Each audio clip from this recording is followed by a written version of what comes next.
Thank you for staying with us. It is time now to know what's on the front pages of Nigerian newspapers. With me in the studio is broadcast journalist Funke Treasure and President Yewa Wari Youth Council, Abayomi Oke-Asiwaju. Good morning. Good morning. Thank you for joining us on TVC Breakfast. All right, let's head straight to the papers now, and I begin with the blueprint. As El Rufai briefs Buhari on labor crisis, Kaduna comes under tension over fees hike, student killed. Students were unruly, rioters, police. NAS threatens to occupy Kaduna July 12th, meets Gumi. All right, so you find details of the story on the pages of the blueprint. To the leadership newspaper now. At last, World Leadership Podcast Studio, UN Deputy Sec Gen Amina Mohammed wants more women in leadership positions, calls for coordinated approach to humanitarian crisis in the Northeast. Details of that story on the front page of the leadership newspaper. To the business day now, how China, India, Vietnam lifted millions out of poverty. You find details of the story on the pages of the business day. To the news direct now, banks, others intensify borrowing from CBN amid liquidity challenges. Borrowing rose by 183%. Right. To the Daily Trust now. Restructuring ACF, that's the Arewa Consultative Forum, puts northern lawmakers on alert. We must reject plots to divide Nigeria. Sultan will discharge our responsibilities. Bajabia Mila reacting there. Nothing on ground to restructure. CNG. Details of the story on the pages of the Daily Trust newspaper. To the Vanguard newspaper now. To avert third COVID-19 wave, federal government halts entry from South Africa, puts Zambia, Rwanda, Namibia, Uganda on watch list. 1,334 persons who came into the country from Brazil, India, and Turkey in quarantine. Airlines to pay $3,500 penalty for each defaulting passenger, to receive 3.9 million doses of AstraZeneca vaccine. Ask TB Joshua's followers to follow his funeral virtually. All right, so the Punch newspaper now. Border corruption. Security agents, smugglers, worsening subsidy crisis. Flout Buhari's order. Blame security agents with 30 checkpoints along Katsina GBR Road. Community leader. Nigeria businessmen, security agents smuggle petrol for Cameroonian rebels, says source. Smuggling done by residents. Customs. To the Nation newspaper now. Ethnic nationalities to push bill on restructuring. Others. ACF's proposal gets Ohaneze Pandef Middle Belt Forum support. Afenifere ARG gives conditions, previous constitutions for use as guide. All right, to the Nigerian Tribune. Our defecting governors lack courage. PDP threatens to challenge Zamfara governor in court. 18 APC governors set to receive Matawale, National State Assembly members. PDP excos at all levels in the state to also defect to APC. And finally, on the front page of the Guardian newspapers, travelers ditch summer travel over multiple tests, 100% hike in airfares, multiple PCR tests, quarantine restrictions frustrate holidaymakers, foreign airlines jostle for Lagos, Abuja markets without promotional tickets, blame weak naira, rate of exchange, high operating costs, says Bernard. Experts explore tourism destinations within Nigeria, Africa. All right, so let's look at this ip that came up again, which has to do with police and parade of suspects. When the issue of the Chidinma came up, where she murdered the late People TV CEO, Super TV rather, TV CEO. The way she was paraded and, questions coming up, and a lot of persons began to criticize the way police handle issues of this magnitude, parading suspects, allowing people, press, to ask them questions. And a lot of persons are saying, perhaps that is not the way to go. But the question on the lips of persons is, what is the value of a parade of suspect to perhaps an investigation? Because you say the investigation is ongoing. So why do you have to bring this person out to be asked questions? Let me begin with you, Funke. You know, you've already, what the police has done with the Chidinma situation, or the Chidinma story, and which they've always done in matters like this, is that they've subjected the suspect to a media trial and to the trial by the people, which is so illegal and unethical. You have arrested someone. She has not been found guilty by the court of law. You have now subjected her, in this case, at 21 years old, she's not exactly versed in the law. She really doesn't know all of her rights yet. And I don't think at that time she was exposed to the media and subsequent media trials she's undergone in the last 1 week. She had no lawyer to say, this is what you should say, and this is don't what you say this. And so we saw a subdued young lady speaking under her breath with all the shame and everything. And this brings to mind what Femi Falana said the other time. He had championed this, that it's really illegal to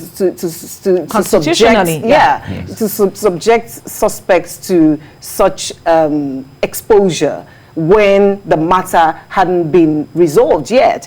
And he made a point which I want to reiterate this morning, that it's a class matter. You will never find the police subjecting politicians, let me say it that way, politicians or the rich to this sort of parade. It's always the poor. But some persons would say that at that point, seeing that she has been found to be involved in a case of this magnitude, her rights is suspended. No way. Her right, what the police tells you is, you have a right to not say anything that can incriminate you in the court of law. That can be used against you. Well, I've never experienced it. And you also have a right to an attorney. Right. And you have a right to an attorney. Thank you very much. Let's get your perspective on this issue. No doubt about the illegality of what has happened. I mean, parading suspect, no doubt about it. It is wrong. It is not even legal. And of course, if we begin to even talk about the emotional torture that comes with it and all that, let's leave that aside. But sincerely speaking, I think we have not been getting it right. And I agree with Femi Falana saying, we said it's a matter of class. Right. Because truly in the past, we have seen some persons that were actually accused and their rights were read to them. In fact, most times, some of these suspects, they will not even talk to you.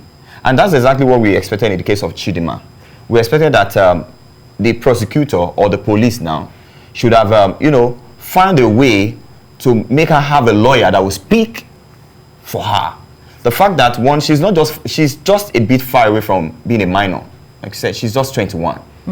So they're supposed to offer her legal counsel, even for free.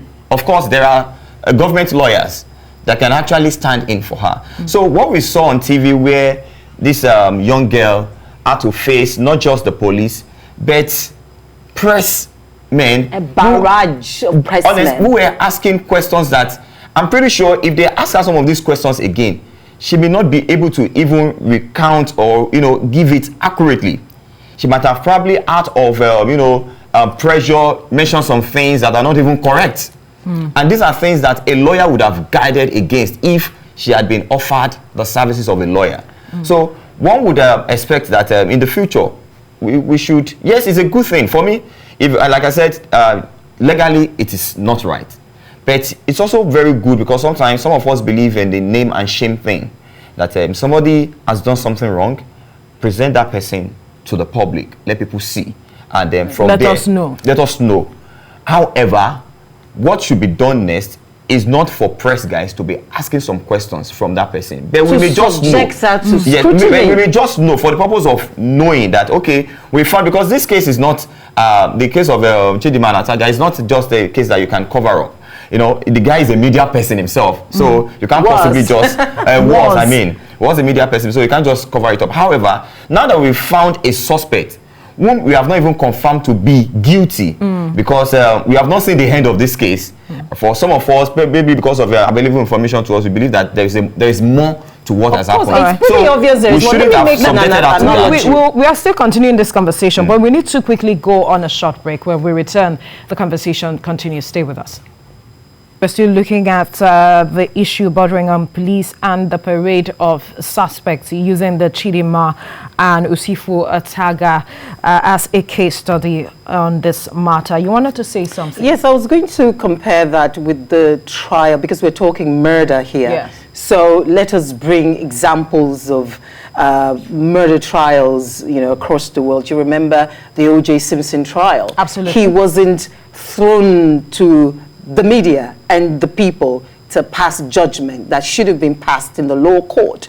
It was a targeted and sustained, was a sustained trial. It took, you know, months before it was then concluded that O.J. Simpson was guilty. Let's look at Derek, the one who sparks a riot across the world. He knelt, and we all saw it. We saw that he snuffed life out of this black man, but he wasn't thrown to the press. He was given a fair trial, a decent trial. He was before the court, made his case. People had cases against him, made their cases against him, and there was a judgment. Why do we do this in this country 60 years after independence? That's my next question, because we know what the law states with regards to these issues, and I'm wondering why it is difficult for us to just toe the line of the law. And I also wonder why it's difficult for the press guys to restrain themselves. Exactly. Yes, because of course, if if we are saying the police have done what is wrong, why not? The watchdog for every one of the society is the press. Understand? They can actually correct that anomaly and say, by not going for the press briefing that they were called to come. No, and say, police, fine, you have paraded your suspect, but we're not going to question or interrogate or interview, as the word is, until due process is followed. So it simply means that everyone should just try and do what is right when it comes to your time to do so. So if the police adhered, then it's of course it's incumbent on the press guys to correct that and say, no, we don't want to do this. And so I'm charging you to now. You know what? You're spot on this, because we are the watchdog, as you've said. Yes. We are the fourth estate of the realm, as you've said. We're supposed to say, okay, this is going wrong. This is not supposed to be. Well, that's why we're talking about this now. But we are the ones who jumped in and so to say, give it impetus. Exactly. We gave it wings to fly. We gave it traction. That's the word I was looking for. We gave it traction. And now, everywhere you go, Chidinma this, Chidinma that. I don't want to play the gender card. But again, we should have looked, when I say we, even we, the people, there's some things we should have outgrown by now. But we haven't, obviously. Which is why we need to speak to the people as well. If the media fails to do this, and the police failed to do this, and there was nobody in the judiciary to caution both the media and the judiciary, what about us, the people? We get to a point where we become discerning and so aware that we push back and say, no, this is not right. We're not going to take this. Do the right thing. Look at what's going on in the UK at the moment. There was the civil servant who was caught on tape with another woman. Right. And, they didn't need the Prime Minister to do anything. You knew what to do. You knew that you had overstepped your boundaries as someone, entrusted with, public office. It did the right thing. It left. So we, the people, also have a large chunk of the blame. Stop the the media trial. I mean, not want to totally agree with that. Right, because, go ahead. Because the people, we receive what you people give out to us. Understand? No. You should have your own mind. Yes, we have our mind. You should have your mind, but someone is there's an extent to which, directing the course of your mind, perhaps. There's an extent to which we can actually absorb or possibly even vent out what we have received. You understand? So it's what you give to us that we react on. If you had not amplified this issue, we wouldn't have been talking about it. But then again, the people also pressured the media that you are not giving us this information because let me tell you, TVC reporter did something, and I watched it last night. Yeah. I think on YouTube. She went further to, in fact, no, I love that reportage. Like going to the area, finding out about Chidima from the neighbors, going back to the school. You know, that's the kind of the sort of thing we should be doing. That's the kind of not work we expect from the press, not that hunting for news at the headquarters of the police. You know, then subjecting the suspect to, you know, unnecessary emotional trauma and all that. So we expect very detailed and professional reported from the press, doing what is right at the right time. Now, one quick issue I'd like for us to also address is the handling of evidence. Because at the parade, we also saw that the police brought a bag containing her clothes. And the question on the lips of some persons is, should that be there at that point? Because we keep hearing about evidence being tampered with, like we saw in Calabar, where that lady who went in search of a job was killed. You know, I said something the other time that 60 years after independence, there's some things that we should have outgrown. You have gone to a scene of crime. You know that it should be cordoned off. Both the B&B, the place of the murder, and everything. In fact, the entire building, nothing should be handled without gloves because we're supposed to have forensic evidence, investigations into what happened. You know, so when you're carrying bag up and down like a market woman, you're tampering. Market women are, you know, right, dignity of labor. But you see, the point I'm making is it's so just not professional. These are some of the things we, the media, should be pointing out. We've outgrown this. At this stage, no, you don't do that. And we shouldn't be teaching them what to do because these are professionals. We need to talk about it. No, I'm just saying on a good day, we shouldn't be doing that. But since they haven't exhibited enough professionalism in handling this matter, then here we are, talking about this media trial. She's a suspect. She's still a suspect, and we know the twists and turns in cases like this. What if we found out at the end of the day that she was taking the fall for someone? Right. So what then? Are we going to take back all the things we've written via WhatsApp and Facebook and all of that, all the memes, and the family of the late Ataga had to write an appeal. Please allow us. Yes. You know, because we've all just been insensitive, you know, in handling this matter. I think we are always very dramatic in our approach in almost everything that we do in this part of the world, and we cannot shy away from the overzealousness of our policemen too, you know, and probably we can trace it to the fact that could be channeled correctly, don't you think? But maybe we should trace it to the fact that in the past, probably they are not familiar with, you know, forensics. Probably they are not familiar with digging out, you know, the truths during investigation. No, maybe they are not. I think again they just wanted to dance. They just wanted to be celebrated as. And that's why I said we are always being dramatic. You know, we just love drama. Yes. We just love to police. We they do our work. We don't catch the girl sharp. No, it's not about that. It's about doing the right thing, following due process. But unfortunately, we don't see it that way. And like I said again, the media is supposed to also feed the people with this kind of knowledge. Now, most times I don't even get to know how our police work well while watching Nigerian movies, but I get to know how police should work while watching foreign movies. Because it's only in Nigerian movies that we even see policeman trying to shoot in the movie and be doing like this, and we wonder, is that how they shoot? Is that the movement and all that? And sometimes I even look at it as if even our regular policemen, they seem to go and watch Nigerian movies to act. to do their job. But it's as if they are not. That is so below the belt. I will not take that. It appears sincerely. On behalf of the Nigerian police, I stand to take that. I have friends in the police, and I wonder how sometimes they carry their rifle. I wonder how sometimes they walk, and somebody will just look at it. Sometimes we have made comparison, even on social media. I would say, look at how well dressed an Israeli police is. Look at our own policeman. Some of these things are for comparison. Just not true. We've also seen images of our Nigerian policemen and women who looks really especially the SPUs. Hold on a second. Hold on a second. What I want to agree. I want to agree with what you've said. You've talked about media representation, how we represent some of the images we use in the media.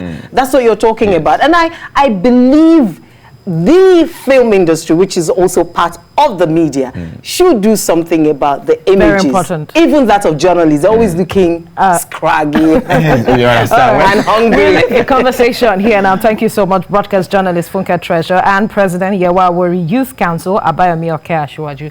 Thank you so much for your time. Thank you for having us.